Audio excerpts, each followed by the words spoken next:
Guruji, you have liberally used the expression inward flowering through self-knowing. Is it implied that without self-knowing, inward flowering may not come to pass?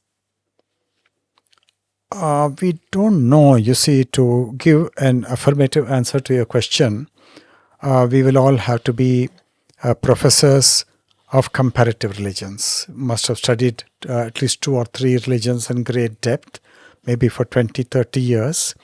And then we will be in a good position to see from our wide-angled perspective whether in the religious traditions of the world there is something called inward flowering, means inner maturity basically.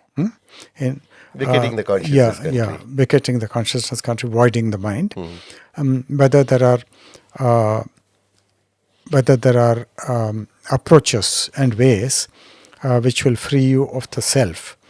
And traditionally there are so many methods. Sublimation, for example. You don't allow a desire to erupt and expressing itself, and you offer it to the divine as a sacrifice, that kind of a thing. Or you take to Hatha Yoga and you penalize yourself. But that is punishing yourself. They're punishing you. But they're all self-flagellation, for example. So it's as good as self-aggrandization.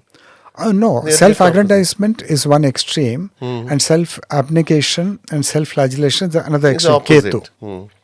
Ketu and Rahu. There are so many ways, but we don't know what we may say, which may be a benefit to modern people like us, is that because he is a world teacher, Krishnamurti, and if we take his things seriously, then you will get that deliverance from the self, from the monstrosity of the self. You get the deliverance.